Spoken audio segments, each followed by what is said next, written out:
Imagina só, eu estava morando com os 2 caras e eles decidiram que iam casar com as suas namoradas e morar com elas. E aí eu me vi sozinho.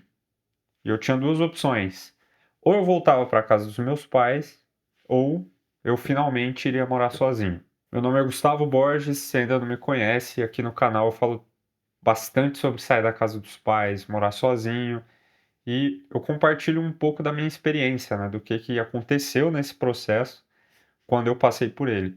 Saí de casa há 12 anos, depois eu morei um tempo sozinho e hoje eu sou casado. Aconteceu um negócio que eu quero compartilhar aqui hoje que me fez mudar a chave e compartilhar isso com vocês. Eu vi que era importante e poderia ajudar muita gente que às vezes está passando por isso também. Então, se esse assunto te interessa, já se inscreve no canal e deixa o like. Depois de morar 6 anos com 2 caras que tinham mais ou menos a minha idade, né? Era meu tio e meu primo, eu decidi morar sozinho. Na verdade, não foi uma decisão de tipo, ah, eu vou sair fora, eu vou morar sozinho, não. Como vocês viram no começo, né? Eles estavam namorando, cada um decidiu ir morar com as namoradas e eu acabei meio que sobrando ali. Eu não tinha namorada, então naquele momento eu tinha 2 opções: ou eu morava com os meus pais, voltava para casa dos meus pais, ou eu morava sozinho. Voltar para casa dos meus pais não era uma opção. Eu já tinha uma idade que não fazia sentido para mim. E eu já morava 6 anos longe dos meus pais, então eu já tinha a minha vida. Eu precisava dar esse passo e morar sozinho. E foi o que eu fiz. Eu tinha menos de 3 meses para arrumar tudo e uma grande preocupação era o dinheiro. Eu sempre fui bastante organizado com as minhas finanças, só que não tinha muito dinheiro, né? Principalmente para morar sozinho. E eu ficava inseguro, principalmente porque naquela época ali eu estava começando uma profissão nova. Eu trabalhava em telemarketing até então, e pouco tempo antes disso acontecer, eu tinha acabado de começar a profissão como fotógrafo na época. E fazia menos de um ano que eu estava nessa profissão. Esse um ano não tinha sido muito bom para mim, financeiramente falando, não estava tendo muito retorno. Tava tendo muita dificuldade com venda e tudo mais, mas eu fechei uma parceria que parecia que ia dar certo, né? Tava entrando um dinheiro legal que eu conseguiria pagar minhas contas e conseguiria sustentar esse estilo de vida. Só que ainda assim ficava bem inseguro, porque se eu perdesse aquele cliente, acabou, né? Eu teria que dar um jeito, correr atrás, fazer outra coisa, eu não sei o que que eu faria. E o que me deixava mais preocupado é que eu sabia que eu era recente na profissão e eu sabia que eu não era bom o suficiente. Eu sabia que tinha muita coisa para melhorar para poder me dar uma certa segurança, que hoje eu percebo que era meio besteira, né? Porque passaram-se anos, eu melhorei bastante e ainda existe essa insegurança, nada é muito garantido. E quando eu fui morar sozinho, eu estava trabalhando nesse lugar, fazendo fotografias e acabava fazendo outras coisas ali, porque eu tinha bastante medo de perder aquele cliente, né? Então me propus a ajudar em outras coisas, como embalar coisas, fazer atendimento. Teve um momento depois que eu fiz até almoço, tudo isso por causa de medo. Mas no momento da mudança, eu queria economizar. E aí tinha um rapaz que passava lá e pegava as vendas daquela loja com um caminhãozinho. Aí eu, jogando conversa fora, eu falei, cara, você conhece alguém que faz mudança? Porque eu vou mudar, tal, tem uma geladeirinha, tem umas coisinhas lá, e eu preciso de um caminhão. Aí ele falou assim, cara, eu faço.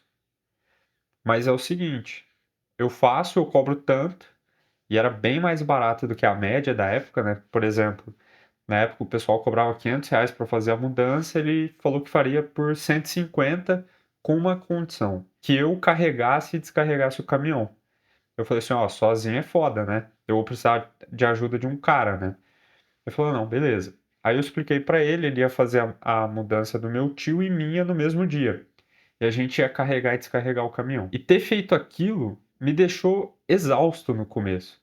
Eu fiz aquilo para economizar dinheiro, mas acabou não se tornando uma boa decisão, porque depois que eu mudei, no dia da mudança, eu cheguei em casa, eu estava exausto. E aí, para piorar, né, porque a gente toma umas decisões meio idiotas assim na vida, eu tinha comprado cerveja, meio que para comemorar a mudança. Depois de descarregar tudo, exausto, abri a cerveja, tomei a cerveja, fui dormir tarde, tentando organizar alguma coisa ali, que não deu tempo. Acordei no outro dia um regaço, porque eu tinha bebido. tinha trabalhado bastante, né, no sábado, o trabalho normal mais as mudanças. E aí fiquei até tarde no domingo organizando as coisas, limpando casa, ajeitando tudo que tinha que ajeitar. Bebi cerveja de novo, o que me fez dormir tarde, acordar tarde na segunda-feira para ir trabalhar, em cima da hora, e mal. E trabalhar daquele jeito era pior, porque ficava difícil eu entender as coisas. O cara lá falava para eu fazer umas coisas, aí eu não entendia direito, fazia errado, não pegava as coisas muito rápido, ficava lento. No meio do dia o ritmo caía muito mais, chegava em casa exausto de novo, aí dormia, aí ficava naquele ciclo, né? Um ciclo parece que cada vez mais ia piorando. E aí eu me liguei, eu falei, pô, eu não posso ficar assim, porque se eu continuar assim, eu vou ficar com cada vez mais medo de perder o trabalho. Porque se eu chego lá, eu não consigo entender o que o cara fala, se eu tô cansado, se eu não dormir direito, uma hora isso vai dar errado, né? Não precisa ser muito inteligente para saber disso. E aí eu resolvi mudar.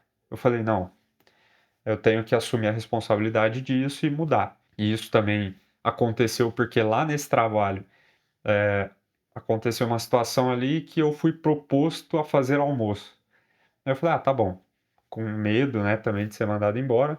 Falei, ah, pode ser. Ao fazer almoço ali, tinha bastante receita e o rapaz lá pagava uma assinatura de receitas todo mês. E essas receitas tinham coisas que eu não comia geralmente. Berinjela, outros tipos de legume, carne de peixe, carne de frango, carne de vaca de vez em quando, umas comidas japonesas, né? Que ele gostava lá.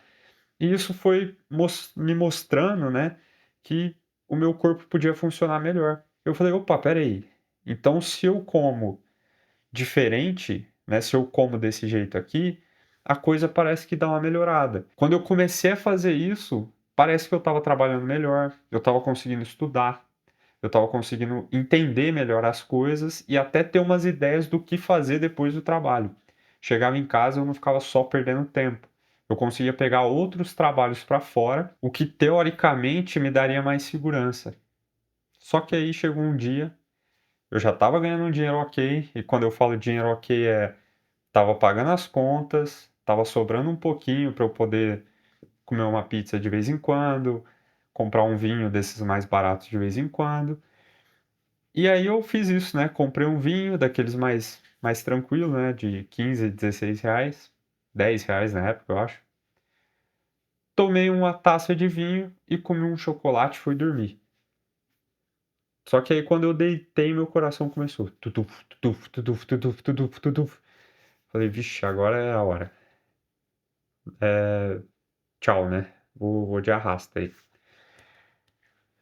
E aí eu peguei o telefone, liguei pra ambulância, falei, eu acho que eu tô tendo um ataque cardíaco. Preciso de uma ambulância. Aí atendeu uma menina aparentemente pela voz, né, um pouco mais nova, ela: "Quantos anos o senhor tem?" Eu tinha 25. Aí ela falou assim: "O senhor usa droga?" Eu falei: "Não." "O senhor bebe?" Eu falei assim: "Ah, eu tomei uma taça de vinho." "Fuma?" "Não." O que "Ah, tá bom, a ambulância vai chegar daqui 15 minutos." Um negócio assim. E o coração acelerado. Aí eu falei: "Eu vou ligar para os meus pais, vou avisar que eu tô morrendo, né." Peguei meu celular, liguei para os meus pais, eles estavam dormindo, era 1 hora da manhã já. Acordaram assim, desesperados: "O que que tá acontecendo?" Aí eu falei assim: "Ah, eu acho que eu tô tendo um ataque cardíaco, meu coração tá acelerado e tudo mais." E aí eles foram conversando comigo, falaram: "Ó, liga de novo pra ambulância." Já tinha passado uns 5 minutos, falou: "Liga de novo pra ambulância pra ver se acelera, né." Eu falei: "Tá bom." Aí eu liguei, falei assim: "Ó, tá acontecendo isso." Aí atendeu uma voz de uma senhora. Ela: "Quantos anos você falou que tem mesmo?" Aí eu: 25. "Não usa droga, faz exercício, não fuma. Bebeu só uma taça de vinho? Tem certeza?" "Tenho." Ela deu uma pausa assim e falou assim: "Você tá passando por alguma dificuldade na sua vida, alguma coisa?" Aí eu falei: "Não, tá tudo certo." E já pensei na hora, né, eu falei: "Cara, pela primeira vez tá tudo certo." Eu tinha o dinheiro das contas, mas parece que ao mesmo tempo abriu um buraco de um certo desespero, um vazio existencial, uma coisa esquisita, e eu não sabia articular tudo isso, né? Eu só sentia o ataque, né? Só sentia eh, o sintoma físico, né? E aí ela falou assim: faz o seguinte, vai lá fora, dá uma respirada, senta um pouco, deita num lugar confortável, fica tranquilo. Aí eu fiquei irritado, né? Eu falei, pô, essa mulher aqui tá me tirando, né? Essa véia tá me tirando. Tá zombando do meu problema. Como é que pode? Eu vou morrer aqui por causa dessa mulher. E aí fiz o que ela falou, óbvio, né? Fui lá fora. E como meu coração tava bem acelerado, eu fiquei com vontade de correr. Acho que é adrenalina ou sangue pulsando, não sei. Fiquei correndo sozinho, 1 hora da manhã, na rua, assim. Sorte que ninguém viu, né? Não sei se alguém viu. Daqui a pouco eu sentei de novo. Aí meus pais me ligaram de novo, conversei com eles. Falei, Gustavo, eu tô achando estranho, porque você tá falando normal, você não tem alguma coisa errada, né? Aí eu, porra, aí foi passando. E aquela situação foi passando e eu fiquei sem entender. E se tem uma coisa na minha vida que eu gosto é de entender as coisas. Eu quero saber o que está acontecendo. E aquilo ficou na minha cabeça. Eu falei, o que que aconteceu comigo? Que porra é essa, né? O que que acabou de acontecer? E aí eu fui pesquisar, fui estudar, que é uma jornada que dura até hoje, né? Mas eu descobri que naquele momento ali eu tinha tido um ataque ou de pânico ou de ansiedade. E eu percebi que aquilo ali era um problema que a minha cabeça achava que existia, que não existia na realidade, mas o meu corpo tentava se defender daquele problema que não existia.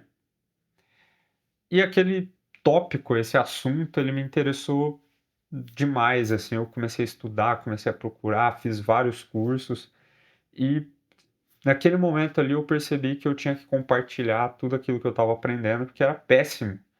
Era péssimo passar por tudo aquilo. Vai fazer 6 anos que eu passei por aquela situação e percebi que teria alguma coisa ali que eu estava fazendo que poderia ajudar as pessoas. E isso é uma coisa que eu acredito tanto que nesse final de semana que passou, eu fiz 3 lives e abri um grupo, né, para quem quisesse. As lives eram gratuitas.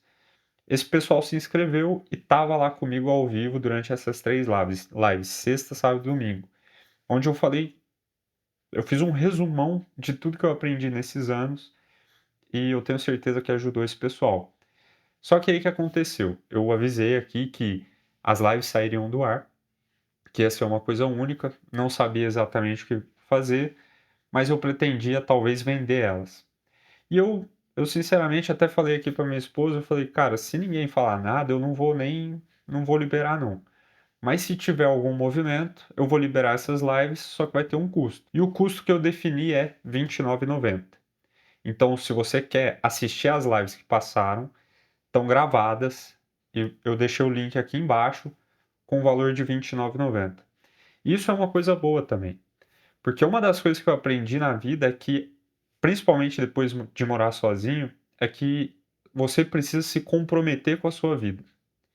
E se comprometer é justamente isso. Às vezes você vai perder uma oportunidade de ver um negócio que estava gratuito. Você perdeu a oportunidade e fala, putz, mas eu queria ver.